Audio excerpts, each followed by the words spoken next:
Bom dia, sexto ano. A gente vai continuar então com as aulas dessa semana. Como a gente já tinha conversado, hoje a ideia é a gente terminar o capítulo 4, e a gente está conversando sobre propriedades e transformações da matéria, tá? Só para a gente lembrar, a gente já está na metade do capítulo, eu não vou retomar todas as explicações para não ficar um vídeo muito longo, mas só para a gente lembrar os títulos, as coisas que a gente já viu. Então, a gente já tinha conversado a respeito, né, das propriedades gerais e de algumas propriedades específicas, ficaram faltando algumas que eu vou conversar agora. E então, das propriedades gerais, a gente já viu sobre massa, sobre volume, sobre a impenetrabilidade, divisibilidade, compreensibilidade, elasticidade. A gente já conversou sobre indestrutibilidade, inércia. E das propriedades específicas, a gente já falou sobre dureza, sobre temperatura, difusão e ebulição, densidade, e agora a gente vai conversar um pouquinho sobre solubilidade e propriedades organolépticas, que foram as duas últimas que a gente ainda não conseguiu falar a respeito, tá? Então, a solubilidade é um assunto bem tranquilo, a gente não vai entrar em detalhes mais profundos agora no sexto ano. O que a gente precisa saber é que a gente tem, então, como um elemento de solubilidade aquelas matérias que têm capacidade de dissolver outras, né? Então, aliás, desculpa, são aquelas matérias que têm capacidade de ser dissolvidas em outras. Então, a gente vai ter, assim, elementos mais ou menos solúveis, né? Solúveis em quê? Normalmente a gente tem vários tipos de solvente, mas o solvente mais utilizado, o solvente que a gente considera como universal, é a água. Então aqui a referência nossa básica vai ser da água, ok? Então a gente vai usar aqui a água como referência para a gente tentar estabelecer o que é uma matéria mais ou menos solúvel. Então, por exemplo, o açúcar e o sal, a gente pode considerar esses dois elementos de alta solubilidade, porque eles conseguem ser dissolvidos em água com facilidade, diferente do óleo, por exemplo. O óleo ele já é uma substância que não se dissolve em água, então tem baixa ou nenhuma solubilidade, ok? Para falar de solubilidade, a gente precisa usar dois conceitos, o conceito de solvente e o conceito de soluto. São dois conceitos que normalmente não estão no material de vocês, mas que pode aparecer em alguma questão. Então, para facilitar o entendimento, a gente vai entender da seguinte maneira, olha. Solvente é a substância que dilui as outras e o soluto é aquela que vai ser dissolvida. Então, por exemplo, o açúcar e o sal são soluto e o solvente é a água, ok? Então, aqui a gente tem uma imagem, né, mostrando. Peraí, só voltar um pouquinho. A gente misturando aqui a água com o óleo, né, para mostrar que não se misturam, né, não se dissolvem uma na outra. E agora a gente vai falar um pouquinho sobre as propriedades organolépticas.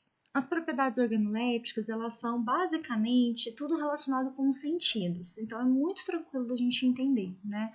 Então, a gente consegue perceber, é uma propriedade que a gente consegue perceber pela visão, pelo olfato, pelo paladar, pelo tato. Então, todas as mudanças da matéria relacionadas com esses sentidos, a gente considera como propriedades organolépticas, ok? Então, o exemplo que o material de vocês traz, vocês podem até seguir aí na apostila, uma laranja quando ela apodrece, né? Ela está se transformando visualmente, então a gente tem a mudança dos aspectos visuais, a cor mudou, características visual dela está bem diferente, mas a gente também tem a propriedade do odor, porque ela já passa a ter um cheiro diferente, libera um odor característico de que está apodrecendo, ok? Uma planta, né, uma flor, quando ela tem a intenção de atrair polinizadores, ela vai liberar, então, suas estratégias que são através do odor, né? Aqui, um outro exemplo é do limão, quando a gente vai falar sobre as propriedades dele ser mais azedo, então o paladar, para poder sentir essa diferença de um sabor para o outro. E o próximo exemplo aqui é da lixa, né? Que aí a gente consegue perceber a textura dessa lixa. E aí, dando de novo um aspecto dos sentidos, né? Do tato. Então, a gente pode considerar a cor, o brilho, o sabor, o odor, a textura como elementos de propriedades específicas da matéria, né, dentro do conceito dos sentidos, ok? Então, a gente finaliza as propriedades específicas com esses 2 itens que estavam faltando, né, da explicação da aula. E aí, a gente já entra para uma atividade que eu tinha pedido para fazer na semana passada, que ficou sem a correção, porque eu queria corrigir junto com esse PowerPoint.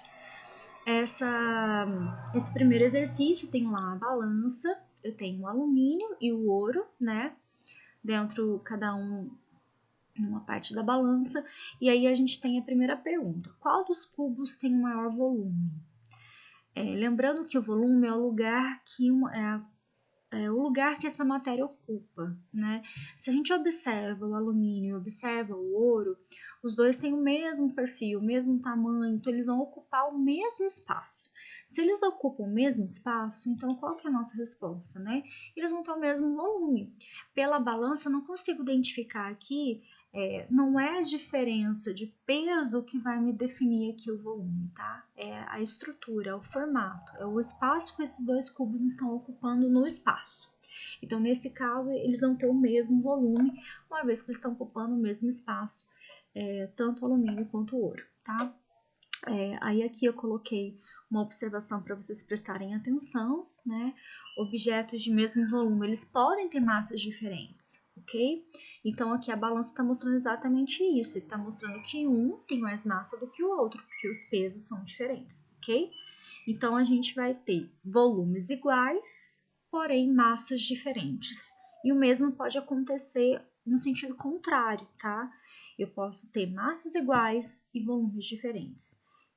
O próximo exercício, né, a letra B do número 1, tá perguntando pra gente, né, em balanças de braços iguais, como está representado na imagem.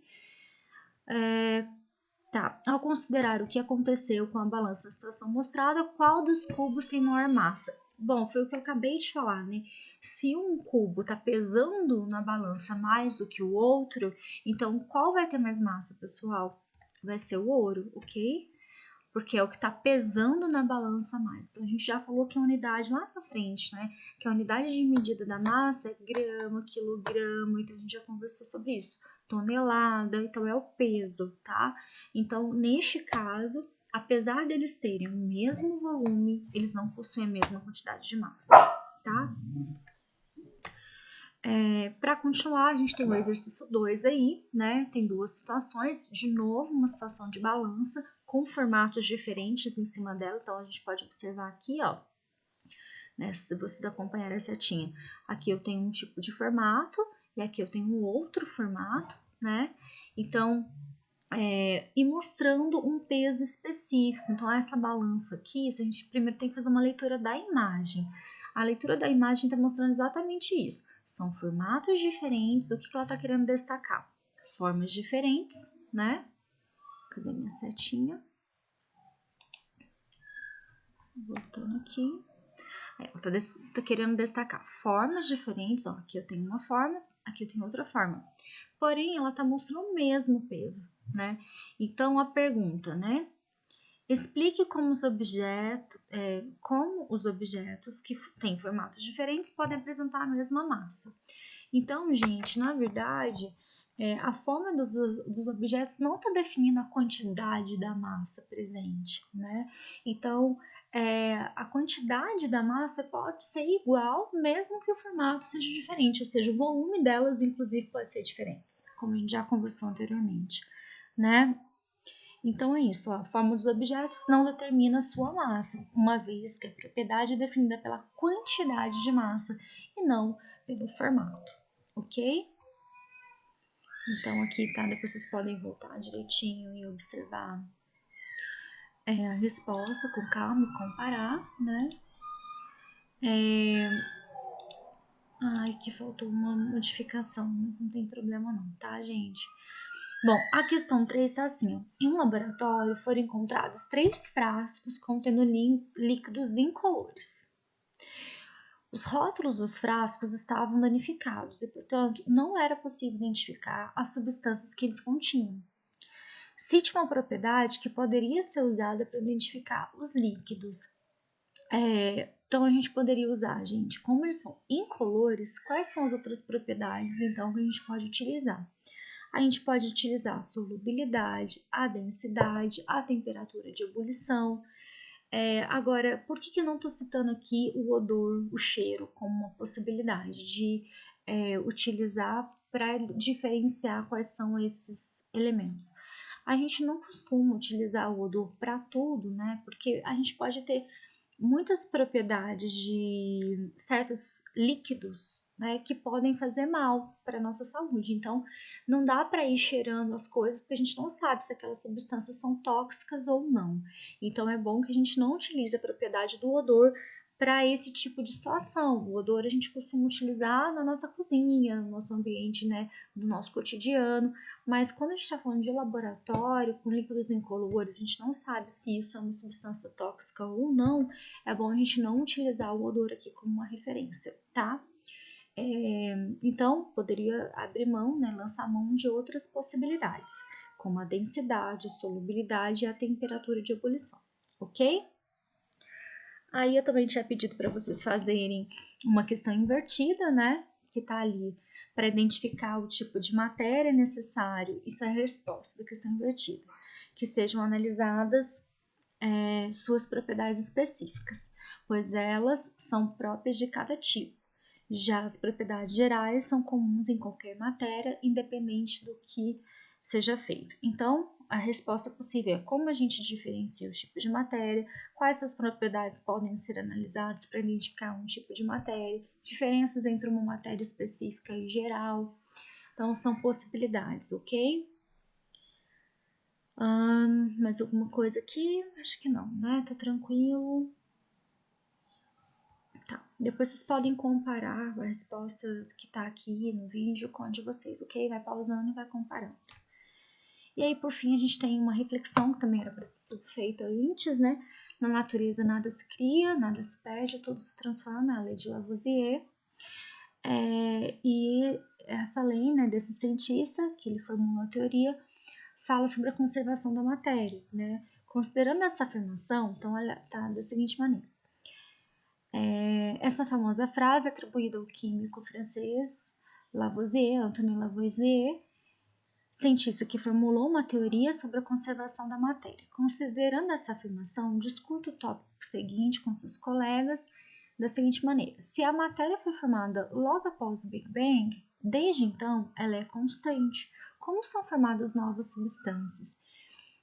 Gente, esse item a gente chegou a conversar lá no capítulo 3, não sei se vocês vão lembrar, quando eu levei as pecinhas de Lego para a gente falar sobre átomos e moléculas, tá? E aí, uma das coisas que nós conversamos com as pecinhas de Lego foi o seguinte: esses átomos que juntam formando as matérias, eles podem se reorganizar, formando novas matérias. Então, é por isso que a gente tem novas substâncias, né? Por conta que esses átomos, eles podem sofrer uma reorganização. Então, eles não vão se perder a partir do momento que eles foram criados, eles não se perdem, né? O que a gente fala é que eles vão sempre estar em transformação por conta dessa reorganização desses átomos, formando novas moléculas e novas moléculas se organizando, formando novas matérias, novas substâncias. Ok?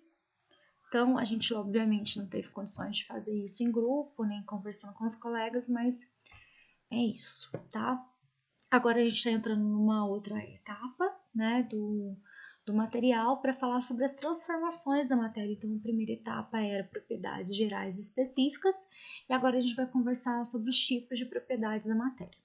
Então, pessoal, aqui é muito simples. A gente vai diferenciar quando uma transformação é física e quando uma transformação é química, tá? Então, basicamente, como que eu sei que houve uma transformação física? É quando não mudou a aparência. Basicamente, as propriedades são mantidas. Eu continuo tendo papel, eu continuo tendo vidro, mesmo que a aparência tenha mudado, tá? Então, olha só, a transformação física muda a forma, muda a aparência, porém, as propriedades são mantidas. Então, olha os exemplos aqui do material de vocês, né? Só voltando um pouquinho, eu tenho aqui um papel rasgado e um vidro quebrado. O vidro quebrado deixou de ser vidro, a gente continuou tendo as mesmas propriedades, certo? Só que a forma mudou. A gente não tem mais um vidro, um copo inteiro, né? A gente tem um vidro diferente, um copo diferente aqui. Aqui no papel a mesma coisa, não deixei de ter papel. Eu continuo tendo papel, só que num outro formato, né? Com uma aparência diferente. Isso aqui a gente chama de transformação física. O que é muito comum, e a gente já falou da transformação física da água, né? Então, essa é um tipo de transformação também. Quando a gente conversou sobre os estados físicos e as mudanças desses estados físicos anteriormente, né? A gente está falando de transformação física. Então, a água, quando ela passa do estado sólido para o estado líquido, a gente está falando de uma transformação física. Não deixou de ser H2O, não deixou de ser água. Mudou a sua forma de apresentação, mudou a forma como ela está se apresentando, né? A aparência mudou. Porém, continua sendo H2O, continua sendo água, ok? Então, a transformação da água é uma transformação física. Aí depois a gente tem a transformação química, né? A transformação química já é um pouco diferente, tá? Então, eu tenho aqui uma alteração da composição molecular, da composição química da matéria. Então, ela é modificada, sofre transformações, ok? Então, ali a gente tem uma reação química acontecendo, ou seja, tá mudando a estrutura dessa molécula, tá? Tá mudando a molécula, então já não tem como ser como antes, já vai perder a sua característica, tá? Então a gente vai sentir isso através das propriedades específicas, muitas vezes, através da organoléptica, como é o caso aqui, né? Uma das formas de perceber.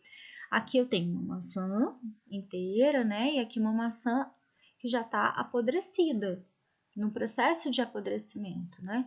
Então aqui a gente tem liberação de gases, a mudança da textura, a mudança da cor, mudança do cheiro. Então, tudo isso aqui está acontecendo um monte de reações químicas, mudando os átomos, mudando as moléculas, transformando. Por exemplo, um átomo que estava compondo essa maçã de um determinado jeito passou a ser gás. Então, a gente tem alterações aqui da composição. Então, quando teve alteração da sua composição, quando deixou de ser o que era antes, né? Então, a gente tem sim uma transformação química, tá? Continuando. Gente, esse é um exercício, pus atenção aqui para vocês fazerem o desafio da página 69, que eu vou corrigir posteriormente, tá? Dá uma olhada lá. Aqui no final desses slides eu também coloquei os exercícios da aula de hoje. Para a semana que vem eu vou começar a parte da correção desses itens, ok? E aí a gente já vai começar o próximo capítulo. Então, para fazer essa atividade também, tá? E aí, a gente está quase no finalzinho do capítulo 4, a gente vai falar um pouquinho sobre separação de misturas. Então, a gente falou propriedades gerais específicas, a gente falou sobre transformações químicas e transformações físicas. Agora, a gente vai entender que na natureza, esses elementos, as substâncias, eles se misturam, né? E aí a gente vai falar um pouquinho de como a gente pode executar essa separação. É difícil a gente encontrar na natureza substâncias muito puras. Então, vamos conversar um pouquinho da diferença entre substância pura e uma mistura, ok? Então, a gente tem aí, né, disponíveis na natureza átomos e moléculas que se agrupam, que se organizam. E aí, nessa organização, a gente tem dois tipos de situações. Essa organização pode formar uma substância pura ou uma mistura. Como a gente diferencia? Vamos lá. Primeiro, vamos começar com substância pura, ok? Para eu saber o que é uma substância pura, eu tenho que fazer a seguinte pergunta. Tem um tipo só de componente naquilo que eu estou analisando? Então, olha só. Aqui na imagem, vocês estão percebendo com a setinha que eu estou mostrando, que eu tenho dois recipientes, certo? Esses recipientes aqui, considere-se como uma amostra, tá? Aí a pergunta é a seguinte, nessa minha amostra aqui, nessa primeira amostra, eu tenho quantos componentes? Componentes quantas substâncias, tá? Eu tenho uma única substância. Então, isso aqui pode ser considerado uma substância pura, ok? No outro exemplo, né, na outra imagem, eu também tenho uma substância pura. Eu também tenho um tipo de componente só, ok? Só que aqui tem uma diferença com o primeiro exemplo. No primeiro exemplo, eu tenho um único componente, porém esse único componente ele é formado por apenas um elemento químico, ok? Já no segundo exemplo, eu tenho uma única substância formada por um único componente, só que este componente é formado por mais de um átomo, né? Por átomos diferentes. Então, pessoal, aqui eu tenho uma distinção. Por ser um único tipo de componente, nas duas amostras eu tenho substância pura. Só que não é uma substância pura igual, né? Eu tenho aqui diferenciações. Então, aqui, no primeiro frasco, né, no primeiro exemplo, eu tenho substância pura simples, porque eu tenho um único tipo de elemento químico, pode ser qualquer um, tá?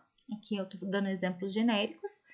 E aqui, no segundo exemplo, eu tenho dois átomos compondo este elemento, essa substância. Então, aqui eu posso ter um exemplo de substância pura composta. Lembrando que a pura composta não precisa ter só dois tipos de átomos, eu posso ter dois ou mais, tá? Agora, o importante é substância pura simples, único componente formado por um único elemento químico. Substância pura composta já são, na verdade, é o mesmo componente, porém formado por dois ou mais átomos diferentes. Combinado aqui? Tranquilo em relação a essa distinção? Eu gosto dessa imagem porque ela ajuda a gente a visualizar muito bem essas diferenças, ok? Mistura está um pouco diferente, né? Então, a mistura, ela na verdade, na natureza a gente encontra mais substâncias, mais misturas, né? Porque tendem a se misturar. E aí, a gente tem aí, o que é uma mistura? Quando eu tenho mais de uma substância. Na visão anterior, aqui no item anterior, eu tinha uma única substância, ok? Aqui eu tenho mais de uma substância. Eu coloquei esse exemplo para vocês visualizarem, ó. Aqui eu tenho água pura, ok, substância pura. E aqui eu tenho sal, outra substância pura. Quando eu misturo duas substâncias, aí o próprio nome já fala, né? Eu acabei de dizer, quando eu misturo, eu fico aqui com mais de uma substância no mesmo recipiente, ok? Então, assim, gente, a maior parte dos elementos da matéria e natureza está no formato de mistura, porque existe uma tendência mesmo, né? Principalmente quando a gente tem água junto. E nosso planeta tem bastante água disponível, porque ela é um grande solvente. E aí a gente vai ter aqui um exemplo muito tranquilo de entender o que é mistura. Só que então, eu costumo reforçar bastante, porque os alunos às vezes tendem a confundir um pouco, sabe? A substância pura composta com a mistura. Gente, é diferente porque é o seguinte, ó, no primeiro exemplo, a substância pura eu só tenho aquela molécula. Ela é formada por mais de um átomo? Sim, mas é só aquela molécula. Vamos entender, para visualizar e ficar um pouco mais claro, como se essa molécula representasse H2O, né? Porque são 3 átomos ali, então eu tenho o amarelo como se fosse o oxigênio e o verdinho como se fosse o hidrogênio, tá? Então aqui, imagina como se fosse uma molécula de água. Eu só tenho molécula de água, eu não tenho outra coisa junto aqui, tá? Então, uma coisa é substância pura composta, outra diferente é a mistura. A mistura é, além de água, eu tenho, por exemplo, o sal, tá? Então, isso sim é uma mistura, porque eu tenho mais de uma substância. Obviamente com átomos diferentes, né? Tem mais de um átomo aqui, mais de um tipo de elemento químico, porém, né, são mais de uma substância. É isso que vai diferenciar o que é uma substância pura composta de uma mistura, tá bom? Aqui é um outro conceito importante, né? Então, dentro do conceito de mistura de mais de uma substância, eu posso ter apresentação diferente dessa mistura, ok? Às vezes a gente vai ter uma mistura que é homogênea, né? Uniforme. Quando eu olho para esse exemplo, eu gosto desse exemplo porque a gente consegue visualizar muito bem aqui uma mistura homogênea e uma mistura heterogênea. A gente vai dizer que é homogênea quando ela tem um aspecto uniforme, quando aonde eu pegar uma amostra dessa mistura, se eu pegar uma amostra aqui na superfície, se eu pegar uma amostra aqui no meio, se eu pegar uma amostra bem aqui no final, eu continuo tendo as mesmas propriedades, eu continuo tendo um aspecto homogêneo, um aspecto uniforme, e a mistura homogênea, então, ela é de uma única fase. Eu não consigo diferenciar aqui o que eu tenho nessa mistura. Eu posso ter água com açúcar, mas eu não sei cadê o açúcar e não sei. Para mim tá tudo igual, né? Tá tudo uniforme. Então, neste caso, a gente tem uma mistura homogênea, tá? Já no caso aqui da mistura heterogênea, eu tenho propriedades diferentes. Então, se eu pegar uma amostra aqui na superfície, cadê meu cursor? Se eu pegar uma amostra aqui na superfície, certo? Eu tenho uma propriedade. Se eu pegar uma amostra aqui no meio ou no final, eu tenho outra propriedade. Olha só, gente, observem com calma. Tá dando para perceber que eu tenho coisas diferentes aqui. Eu posso dizer que aqui eu tenho duas fases, porque está nitidamente mostrando as diferenças das matérias que estão presentes nessa mistura. Então, eu chamo isso aqui de heterogêneo, tá? Aqui eu gosto dessa imagem, tem uma imagem parecida na apostila de vocês, porque dá para mostrar o que são essas fases. São essas distinções. Eu tenho uma mistura, porque num único recipiente eu tenho aqui elementos e substâncias diferentes, né? Então, se eu retirar uma amostra aqui do início, do meio e do fundinho dessa substância, desse recipiente, eu tenho aqui a apresentação de propriedades diferentes, ok? Mas eu tenho nitidamente 3 fases, ok? As fases vão me mostrar aqui, ó, as divisões dessa mistura, ok? Então, eu tenho aqui óleo, água e areia. Então, eu tenho 3 fases nessa mistura heterogênea. Combinado? E aí, só para finalizar a aula de hoje, né? Lembrando que são 2 aulas, tá um pouquinho extenso, mas já tô terminando. São os tipos de separação de mistura, né? Então, se eu quiser, por exemplo, que essa mistura, que dependendo do tipo de mistura que eu tenho, né, eu queira separar estes elementos, eu tenho várias estratégias para isso, ok? Então, a gente usa a peneiração. Então, os exemplos de casos são super fáceis de a gente visualizar, né? A peneiração, eu vou separar aqui sólidos de diferentes tamanhos. Então, quando um pedreiro, numa construção, quer deixar uma areia mais fina, né? O que ele faz? Ele pega essa areia grossa e peneira ela, separando os elementos de tamanhos diferentes. As pedrinhas maiores ficam selecionadas na peneira e a areia mais fina passa, né, por essa peneira, separando aí tamanhos diferentes. Também existe a possibilidade, né, como nesse outro exemplo aqui, de eu ter a peneiração realizada com líquidos e sólidos não solúveis, tá? Porque sólidos não solúveis significa que são sólidos que não vão se misturar na água, tá? Na água ou no solvente que está sendo utilizado, ok? Então, um exemplo de casa mesmo, quando a gente vai fazer um macarrão, que a gente esquenta a água e coloca ali o macarrão para ferver e no final a gente peneira esse macarrão para poder, porque o que é interessante para a gente é o macarrão e não a água, né? O próximo exemplo de separação de mistura é a ventilação, também um exemplo de casa a gente pode utilizar quando a gente quer fazer um amendoim torrado, a gente torra esse amendoim e aí quando eu não quero essa casca, o que eu faço? Eu sopro essa casca, né? Então eu estou utilizando uma corrente de ar. Eu estou utilizando a força do ar com o sopro para poder separar elementos de densidades diferentes, ok? Então, o que é mais leve, o vento leva, o que é mais pesado, fica, tá? Então, a ventilação é utilizar o vento como um recurso para levar aquilo que tem densidade diferente, ok? O próximo exemplo é o exemplo da filtração.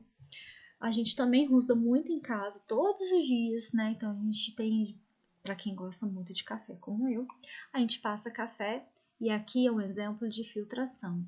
Eu posso filtrar elementos e aí nesse caso a gente separa líquidos de sólidos, né? sólidos não solúveis, porque senão ele passaria junto com a água, né? O uso do filtro aqui. Então, os grãos, né, do pó de café que foi torrado, que foi moído, ele não passa por esse filtro, porque esse filtro ele tem uma trama, né, que permite passagem de água, mas não desse grão que foi moído. E depois a gente tem aqui um outro exemplo, que é o exemplo de separação de sólidos e gases, muito comum em aspirador de pó. Então, no aspirador de pó, a gente tem também um filtro que deixa passar o ar, né, que é esse gás, e consegue criar uma barreira aí de proteção para não acontecer a passagem da poeira, das partículas que estavam de sujeira presentes na casa. Então, esse aqui é o exemplo de filtração. O próximo exemplo é o exemplo da evaporação, muito comum, por exemplo, nas salinas, né? Como que funciona esse exemplo? É muito tranquilo, né? Na verdade, você tem aqui uma porção de água salgada retirada do mar, que são distribuídos ao ar livre, né? E aí, com a ajuda do calor do sol, do ambiente, essa água vai entrar num processo de mudança de fase, passando da fase líquida para a fase gasosa. E lembra que a gente conversou que esse processo, essa mudança de líquido para o gasoso chama evaporação, porque é de maneira natural, né? Não é ebulição, é que é evaporação mesmo. Então, a gente tem a mudança aqui da passagem da água. Então, quando essa água evapora, o que fica? Né? O sal. Então, esse é outro exemplo. E para terminar, a gente está quase finalizando, tem mais 3 tipos de separação. A gente vai falar da destilação simples, né? Muito realizada em laboratório. Então, aqui a gente precisa de instrumentos adequados para fazer essa destilação. Aqui eu tenho um balão, né? Que está sendo aquecido. E aqui a gente vai separar misturas, tá? De líquidos em um sólido solúvel. O que isso quer dizer? Eu estou separando, por exemplo, água com açúcar ou água com sal, que é um sólido que foi diluído na água e eu quero fazer essa separação, tá? Como que isso funciona? No caso, gente, é muito simples. Dentro dessa mistura que eu tenho aqui, vamos imaginar que dentro desse balão tem água com sal ou água com açúcar. Então, eu vou aquecer numa temperatura necessária para que a água passe do estado líquido para o gasoso. Ela vai então percorrer por este tubo aqui, né? E vai entrar no condensador. Quando entrar no condensador, a temperatura aqui vai ser diferente, né? E o próprio nome já diz, para quem lembra aqui das mudanças do estado físico da água, a gente conversou que tem uma mudança chamada condensação, que é quando a água passa do estado, né, de gasosa para líquida de novo. Isso depende da temperatura. Então, aqui tem uma queda de temperatura, porque não tem esse aquecimento, a água volta a condensar e sai aqui a água líquida de novo, sem estar salgada ou sem estar adocicada, porque o sólido que era solúvel em água ficou aqui no balão enquanto a água evaporou. Tudo bem isso? Tranquilo? E aí, para terminar, a gente tem mais um outro tipo de separação. Aliás, tem mais 2, tem mais esse, mais um. Aqui a destilação fracionada. Pessoal, a destilação fracionada, a gente vai ter aqui a separação de misturas homogêneas, também de 2 ou mais líquidos. É um processo muito parecido com a destilação simples, só que aqui a gente vai usar a temperatura de ebulição como uma temperatura importante para a gente separar esses líquidos, ok? Então, como a gente falou, como uma das propriedades específicas é a temperatura de fusão e ebulição, a gente vai usar aqui a temperatura de ebulição para separar. Lembrando que a temperatura de ebulição é aquela temperatura que o líquido vai passar para o estado gasoso, ok? Aqui a gente está falando de líquidos. E cada matéria tem uma temperatura específica, né? Por isso ela está dentro de propriedades específicas de ebulição. Então, a gente vai utilizar o termômetro como uma referência e aí, dependendo de cada substância que eu tenho misturada aqui e a sua propriedade de ebulição, né, de temperatura ideal, a gente vai atingindo essas temperaturas e é essa substância que vai evaporando, ok? Então, ó, vamos imaginar, temperatura 1, ela evapora a, sei lá, 20 graus, exemplo, tá? Aí a gente aumenta a temperatura a 20 graus, é ela que vai evaporar primeiro. A gente tem um frasco que vai coletar essa substância que depois de resfriada condensou e veio para cá. Aí a substância 2 evapora a 50 graus, né? Ela entra em ebulição a 50 graus. Se a gente aumenta a temperatura aqui para 50 graus, essa substância entra em ebulição, ela condensa e é coletada nesse frasco 2, entende? Então a gente vai fazendo isso de maneira fracionada, separada, dividida. Por isso chama destilação fracionada, porque é um processo de destilação parecido com a primeira, só que eu estou usando temperatura de ebulição para ir aos poucos separando essas substâncias de acordo com a temperatura de cada uma, tá? E aí, para finalizar, a gente tem a decantação com uma última separação de mistura. E aqui eu tenho a separação de líquido e sólidos não solúveis, né? Ou de dois líquidos que não são solúveis entre si, mas que possuem densidades diferentes, né?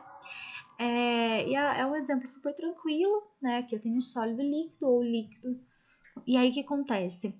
A gente deixa, às vezes, o tempo necessário para essas densidades, né, acomodarem. Então, a gente tem aqui o sólido com uma determinada densidade, o líquido com uma outra. Quem for mais denso tende a ir para o fundo, quem for menos denso tende a ficar mais na superfície. Então, eles se separam pela ajuda da gravidade aqui, ok? Então, a gravidade vai puxar para baixo, aqui, ó, quem é quem é mais denso, desculpa, e vai deixar mais a superfície quem é menos denso. Aqui eu coloquei um exemplo de estação de tratamento da água, simplificado, tá, gente? Porque é mais complexo um pouquinho. E aqui, gente, só para vocês visualizarem, né, que aqui a gente tem etapas, né, de coleta dessa água, de colocar essa água em tanque, de colocar alguns elementos químicos aqui, como sulfato de alumínio para ajudar na floculação. A floculação, na verdade, é o agrupamento da sujeira. Essa sujeira se agrupa, se torna mais densa. Depois de um tempo, deixa descansando essa água para a ação da gravidade fazer o quê? O que a gente acabou de falar, decantar, né? Trazer para baixo as substâncias mais densas e deixar separada a água que é menos densa. E depois filtra-se isso, né? Deixando a água disponível aqui para o consumo. Pessoal, a aula é isso, tá? Aqui no último slide eu coloquei quais são as atividades para essa semana. Para a semana que vem eu vou fazer as correções. Vocês vão fazer então o desafio da página 69, a atividade da página 77 a 79.